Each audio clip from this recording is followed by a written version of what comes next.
Hello friends, after a very long time हम mass communication basic tutorial class में मैं आपका फिर से स्वागत करती हूँ। और आज जिस टॉपिक पे मैं बात करने वाली हूँ वो है प्रोजेक्ट मैनेजमेंट।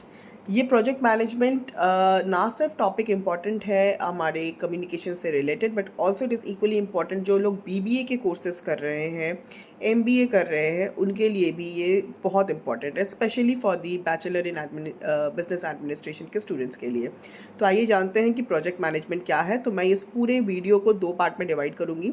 तो पहले मैं बात करूँगी प्रोजेक्ट मैनेजमेंट के बारे में, और प्रोजेक्ट मैनेजमेंट में कौन कौन से कॉन्स्टेंट्स आते हैं, कौन कौन से फीचर्स हैं, क्या इंपॉर्टेंट है, प्रोजेक्ट मैनेजर्स के क्या क्या की फीचर्स होने चाहिए, प्रोग्राम स्केड्यूलिंग क्या होनी चाहिए, इन तमाम चीज़ों पे आज हम बात करेंगे। तो let's stay tune with us.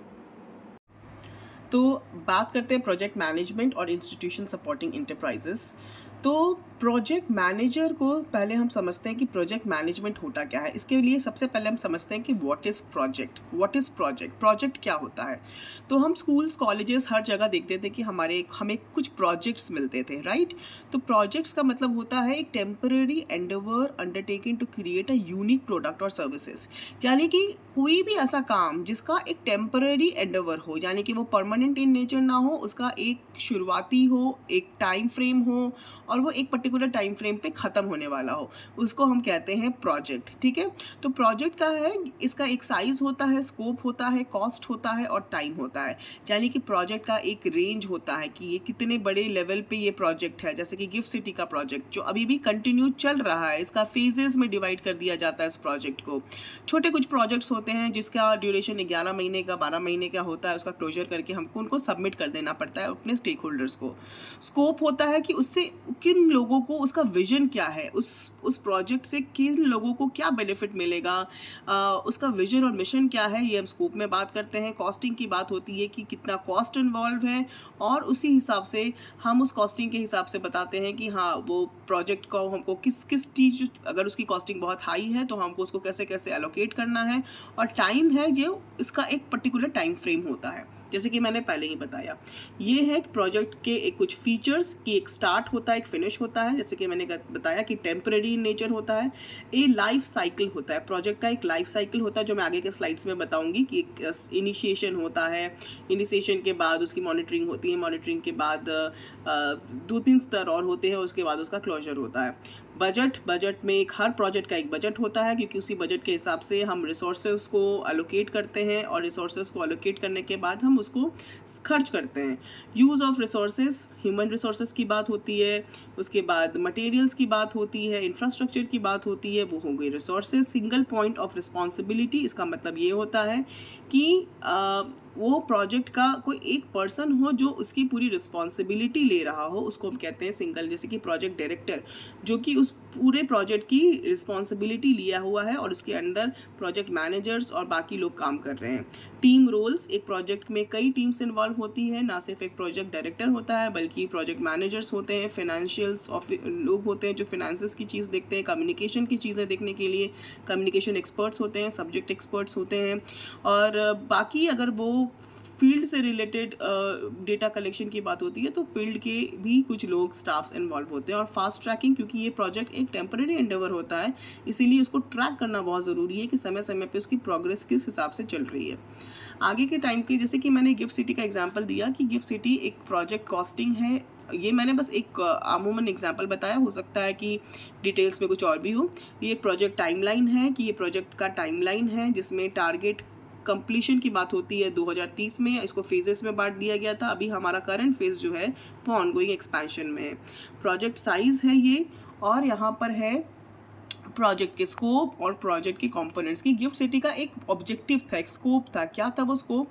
International financial service centre था, स्मार्ट रेसिडेंशियल कमर्शियल जोन है, वर्ल्ड क्लास इंफ्रास्ट्रक्चर की बात होती है, एजुकेशनल हेल्थ केयर हॉस्पिटैलिटी की बात होती है। यानी इसका स्कोप ये था कि गिफ्ट सिटी का प्रोजेक्ट का एक ये स्कोप आता है कि ऐसे प्रोजेक्ट्स जो हैं गिफ्ट सिटी जैसे बड़े बड़े इंफ्रास्ट्रक्चर, बिल्डिंग्स, और एक हब जिसको हम कहते हैं फाइनेंशियल और एक आईटी हब, अहमदाबाद में, गुजरात में मिसिंग थे। बाकी कंट्रीज़ में ऐसी एक हब बनी हुई है ऑलरेडी, सिंगापुर, दुबई, मलेशिया जैसे जगहों पर। तो उस तर्ज पे बनाया गया है ये एक प्रोजेक्ट जिसका स्कोप है कि सबको एक क्लब करके एक जगह पर एलोकेट कर देना। ये हो गया प्रोजेक्ट। अब हम बात करते हैं मैनेजमेंट के बारे में। मैनेजमेंट क्या है? Planning, organising, staffing, directing and controlling. इसी प्रोसेस को हम कहते हैं मैनेजमेंट। यानी कि प्लान करना किसी भी एक्टिविटी को, उसके बाद उसको ऑर्गेनाइज करना, उसके बाद ऑर्गेनाइज करने के बाद स्टाफिंग करना यानी कि लोग एलोकेट करना, लोग एलोकेट करने के बाद उसको डायरेक्शन देना और फाइनली उनको कंट्रोल करना। तो हर फेजेस में, प्लानिंग में, ऑर्गेनाइजिंग में, स्टाफिंग में, डायरेक्टिंग में, कंट्रोलिंग में, सब में नंबर ऑफ वर्क्स और एक्टिविटीज़ इन्वॉल्व हैं। अब हम बात करते हैं प्रोजेक्ट मैनेजमेंट क्या होता है। तो प्रोजेक्ट मैनेजमेंट क्या है? It's application of knowledge, skills, tools, techniques to project activities in order to meet stakeholders need and expectation. यानी कि कोई भी एप्लीकेशन ऑफ नॉलेज की बात होती है, स्किल्स की बात होती है, टूल्स एंड टेक्निक्स की बात होती है। एप्लीकेशन ऑफ नॉलेज मतलब कोई भी प्रोजेक्ट है किसी भी बेस्ड पर, जैसे कि एक रूरल डेवलपमेंट का एक प्रोजेक्ट है SVEP, तो वो एक प्रोजेक्ट के लिए SVEP, अगर हम grass root rural women entrepreneurs की बात कर रहे हैं तो हमें वैसे सब्जेक्ट एक्सपर्ट्स की ज़रूरत होती है, वैसे नॉलेज की ज़रूरत होती है, वैसे लोग जो स्किल्ड हो, जो विमेन एंटरप्रेन्योर्स, जो कह सकते हैं गाँवों में जो महिला उद्यमी है उनसे बात करने में सक्षम हो, ऐसे लोगों की स्किल्स की ज़रूरत होती है जो उनके साथ कनेक्ट कर सकें। टूल्स एंड टेक्निक्स की ज़रूरत होती है, जो मैं आगे बताऊंगी क्या टूल्स एंड टेक्निक्स हैं। और to provide project activities in order to meet stakeholders need and expectation. यानी कि हर प्रोजेक्ट का एक स्टेक होल्डर होता है और जो उसके इंटरेस्ट के हिसाब से हमें काम करना पड़ता है। बिना स्टेक होल्डर का कोई प्रोजेक्ट वर्क नहीं करता। तो हर कोई भी प्रोजेक्ट हो, हमको पहले मैपिंग करनी है कि उसके स्टेक होल्डर्स कौन कौन से हैं, क्योंकि वो स्टेक होल्डर्स हमें फ़ंड देते हैं। हमारे प्रोजेक्ट को जब क्लोजर हो जाता है तो वो सरकार तक पहुंचाते हैं, फ़ंड दिलवाते हैं। तो बहुत सारे स्टेक होल्डर्स इन्वॉल्व होते हैं। तो हर प्रोजेक्ट के स्टेक होल्डर्स के इंटरेस्ट के हिसाब से हमें उनके नीड्स और एक्सपेक्टेशंस के हिसाब से उस एक्टिविटीज़ को कंप्लीशन तक पहुंचाना रहता है। और ये है 9 knowledge areas: integration, time, quality, scope, cost, HRM, communication, procurement और रिस्क। इंटीग्रेशन मतलब सारी चीज़ों को एक जगह एकत्रित करना। टाइम का मतलब हुआ है कि एक पर्टिकुलर टाइम पर उसको ख़त्म करना। क्वालिटी के साथ ख़त्म करना, उसकी स्कोप को दिशा निर्देश देना। कॉस्टिंग देखना कि वो कॉस्टिंग ज़्यादा तो नहीं हो रही है उसके समय के हिसाब से। ह्यूमन रिसोर्स मैनेजमेंट, हर टीम के लिए, उस प्रोजेक्ट के लिए कौन कौन से टीम को हम हायर कर सकते हैं और कौन कौन से स्किल्स के हिसाब से काम कर सकते हैं वो देखना। कम्युनिकेशन देखना, क्योंकि सोशल मीडिया वगैरह पर उस प्रोजेक्ट को हम किस तरीके से शोकेस कर सकें, हम अपनी एक्टिविटीज़ को कैसे शोकेस कर सकें, लगातार स्टेक होल्डर्स से हम कैसे कम्युनिकेट करते रहें, ये बहुत इंपॉर्टेंट है।